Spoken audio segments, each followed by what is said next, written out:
Hi, this is Lisa and welcome to my channel. Today we are going to take Himosabi and get a basic paint job on her. Now, I'm not going over any of the final details. I'm going to post links to where you can find those since that's not my area of expertise. But we are going to do a Flea Bitten gray with shading and some blood marks. Get her ready for the performance classes. Let's get started. Before painting, get some good reference photos of horses, real horses, not other people's model horses that you want to do. And my goal is a Flea Bitten gray with some blood marks, and I want a tail that's a mix between white and black and maybe a little more yellow into it. So the first thing I need to do is pick my base color. As this is going to be haired afterwards, what I have here is off-white mohair. And if I look at it, and I mean this color would be a white sheep in real life, or goat or whatever they are, and you can see how different that color is from the stark white. So I want to lighten this up a little to look a little more like this. I don't mind if this is a slightly more yellow, but I want the model to be almost this color. So what I'm going to do is mix my color for the base coat first.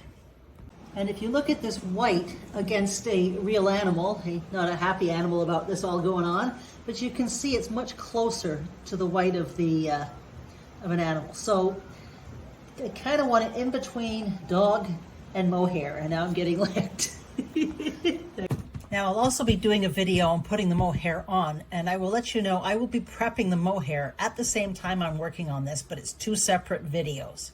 Base coat, I'm going to use a little bit of gesso to make sure I get a good covering on that. I'm going to put some in a resealable jar. That way I can put this in the fridge when I'm done in case I need some later for touch-up.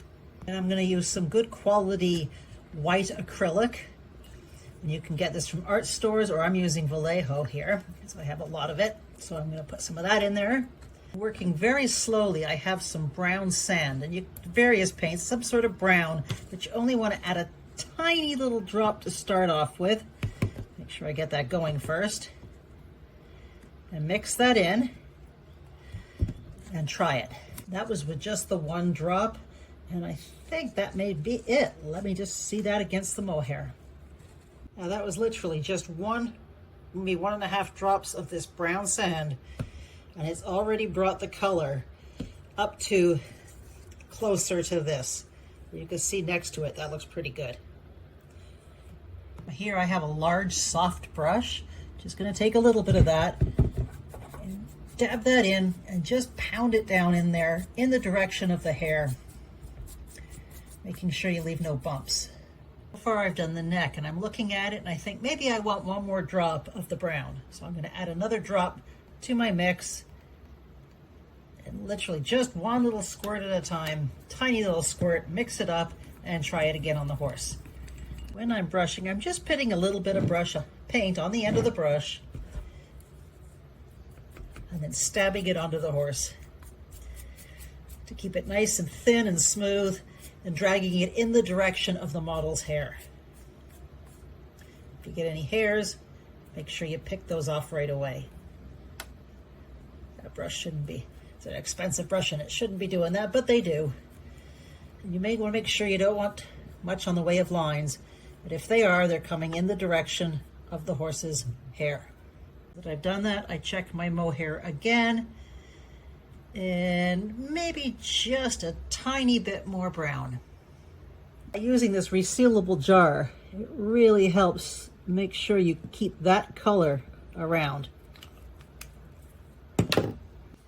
Having a coarse, dry brush nearby helps get those hairs off, just in case you stuck your mohair to it, like I just did. Pretty dumb. So with this, I'm only working one area at a time so that I get it dried or drying fine, because if I just put a bunch of paint on and then go back, I'm going to have it chunky. Because this is acrylic, it's not going to dry properly. So I've just worked the neck and a little bit of the face. Now, if you can tell, it is a little browner on this side than this stark white. So then I'm just going to work from one side to the other. So keep your paint to a minimum. If you see a chunk of paint, make sure you take it down right away, because this is acrylic and it will dry fast. So one little spot, work that spot, and then onto the next spot.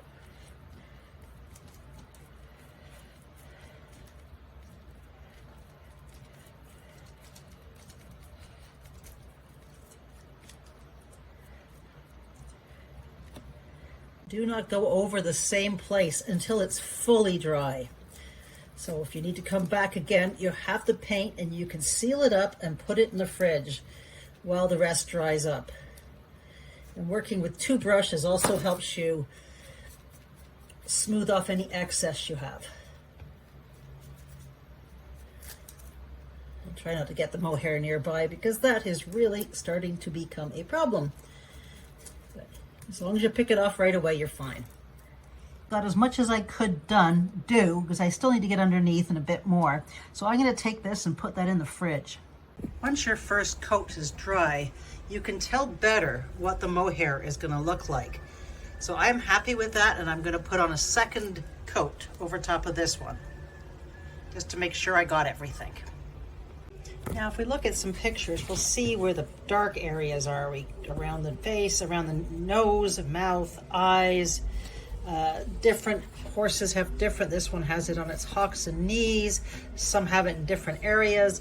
Decide where you want to do the dark. And what I'm using here is either a black or charcoal pan pastel. This is a black pan pastel. And I have a small brush. This stuff sticks quite well on this paint because there is gesso on it. So I'm not trying to put too much on, just a little bit at a time and working it in. You can use your finger or other things to spread it and build up your shaded areas. Not really shading, actually it is black areas that haven't grayed out yet on the horse. Working with the photograph really helps to try to keep it as realistic as possible. And that's why I have also kept some of that white paint in the fridge, because if I don't like something, I can always paint over it in an emergency. These little tiny applicators can also be used to put some darker spots on little areas.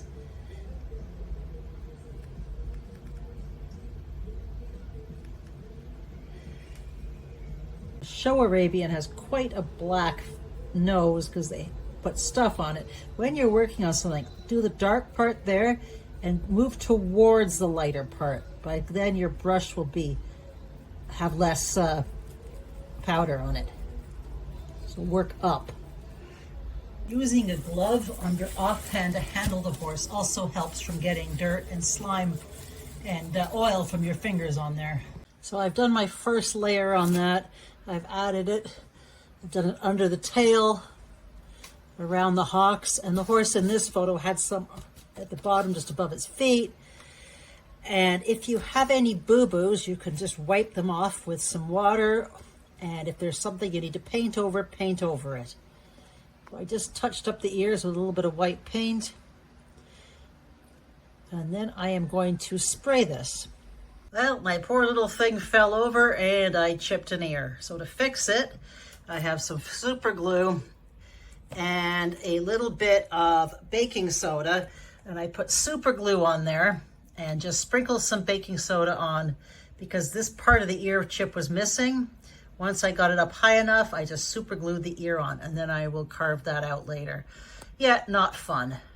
So after I've got my first layer of pan pastels down, I am now going to give it a base coat or a spray coat of Tester's Dull Coat. And that'll make sure that what's there right now doesn't get moved. So here you can see the piece that was missing of the chip. So that's filled in with super glue and baking soda. And then I just let that dry. Then all I'm going to do is sand down the outside, but I'm going to clean the inside of both ears and add a little epoxy putty inside to strengthen them. Since I'm going to be putting bridles and other tack on there, I want to make sure this isn't going to break easily again. These ears are way too refined for a performance model. To fix the ear, I just wiped it out with a Q-tip and some acetone, and then I'm going to fill it with epoxy sculpt and prime it just with some Vallejo primer. So that'll just be a small spot area to fix. As much as I prefer the cute little tiny ears with nice refined thin ears, I've added some clay to both the front and the back. I'm trying to make these a little better for performance showing. Now, while the ears dry, I'm going to add on some more of the black pastel, building up maybe some of the black here, anything that I've missed. And hopefully then I'll be able to finish off the ears. But after I've done the more pan pastel, I will spray it again with the Tester's Dull Coat.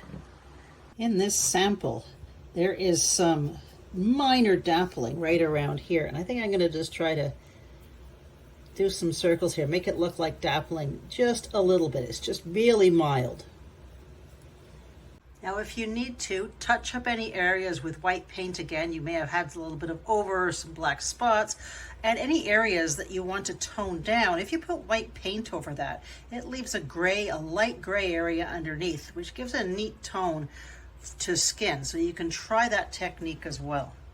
Then let everything dry. When it's dry, spray it with a good layer of, or 2 layers of the dull coat. For the flea bites, mix up basically a light chestnut color. And I'm using a burnt red and a brown sand to get what I've got.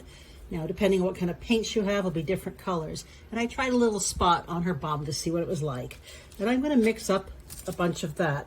And the other thing you're going to need is toothbrushes. I have a hard toothbrush and a soft toothbrush here, and you can test both of them before you begin. I'm finding that a little red, so I'm just going to add a little touch of blue and green.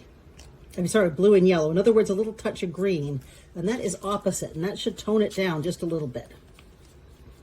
I'm just going to mix that till I like the color. And I added just a tiny drop of water to bring it to a milky consistency. And now put a little bit on your toothbrush, and just using your finger, I'm going to test that on a piece of paper and see if you like the size. Now, with flea bites, they can be all different sizes, and that's the fun thing about using the toothbrush. So if you like the size, you're not going to get too close, and this would be a little practice. You're just going to, and I would start an area underneath or something, just flick some on there. If you get one that's too big or you don't like it, just pick it off. You don't want too much on the brush. And look at photographs online to see how these sit. Now, because this horse has some dapples, it shouldn't be overly flea bitten, because it's still not full out flea bitten because all the dapples haven't gone yet. So you could just play with it and add them. If you want more, add a little bit more.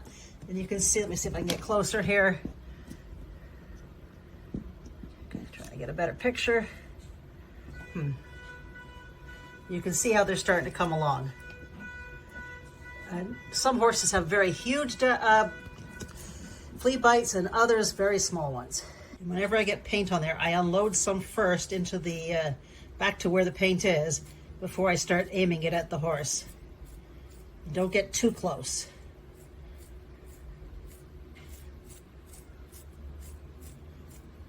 There is one you want to remove part of. You could just take it off with a bit of pin or split it. For this piece, I want a bloody shoulder mark on both sides because it is not a live show model, it is a photo show model. So whichever way I'm looking at it, I'd like to see a little blood mark. So to do that, I have a dry brush, and I'm going to get it very dry, like I'm going to do for roaning.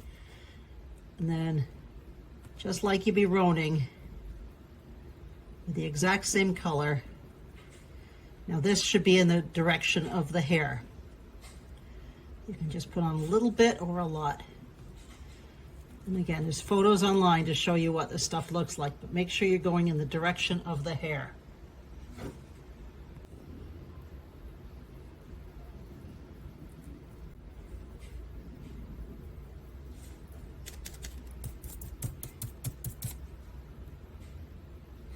So for me, that's about enough for this side, and I'll put another one maybe on the back end on the other side. So when you're working on this, do a fine coat, Go back over it, add a little bit more until you've got to the point where you're happy with it. Don't do all one area. Do it all lightly, then do it again lightly. Fill in any areas that you're thinking may need a bit more until you realize that you've done what you need to. And you can also add a little gray in with the blood mark as well if you want to. Adding a little bit of gray, black and white to it, then I can work that in around here. I just want to put a little bit worked in there till I get the look that I want.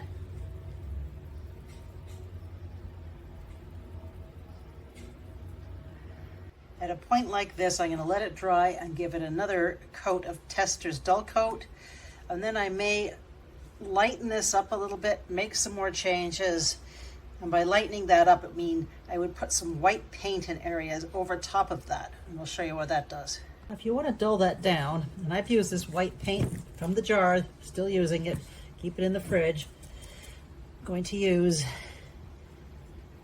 little white paint over top of that, and that is going to take down the color just a little bit.